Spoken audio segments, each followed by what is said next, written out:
নমস্কার, সকলে কেমন আছেন? আমি সঞ্চিতা নিয়ে এসেছি আজকে একটা নতুন মিনি ব্লগ ভিডিও নিয়ে। তো দেখো, এখানে আমি একটু ছাতু তৈরি করছি, ছাতু রেসিপি তৈরি করছি। জানি না এটা কে কে তৈরি করো, কিন্তু আমার এটা খুব ভালো লাগে। ট্রাই করে দেখতে পারো, ঘরে খুবই ভালো হয় খেতে। এটা মাশরুমও বলে অনেকে, খড়ের ছাতুকে। তো এটা খড়ের ছাতু সামান্য একটু রেখে দিয়েছিলাম। এখানে আমি একটু তেল দিয়ে আর একটু রাই ফোড়ন দিয়ে, একটু কাঁচা লঙ্কা ফোড়ন দিয়ে এটাকে একটু ভাজা ভাজা করে নিচ্ছি। তারপর দিয়ে দিচ্ছি একটু হলুদ গুঁড়া আর সামান্য একটু লবণ দিয়ে দিচ্ছি।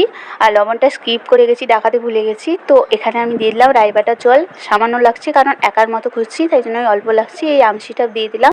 আর দেখো, এটা আমার ফুটে গেছে, ভালোভাবে ফুটে যাওয়ার পর কালারটা এভাবে ইয়েলো ইয়েলো হয়ে গেছে। তো এভাবে আমি সরষের তেলটা দিয়ে দিচ্ছি। তো এখনই সরষের তেলটা দিতেই হবে, দিলে গিয়ে তার সেন্ট আর স্বাদটা খুবই ভালো আসবে। আর এতে আমি অ্যাড করছি সামান্য পরিমাণ চিনি। তো দেখো, এটা আমার ফাইনাল রেজাল্ট কেমন হয়েছে দেখো। আর এখানে আমি একটা কাঁচা লঙ্কা আর সামান্য একটু সরষের তেল দিয়ে গার্নিশ করে দিয়েছি। কেমন হয়েছে ভিডিওটা অবশ্যই জানাতে ভুলবেন না।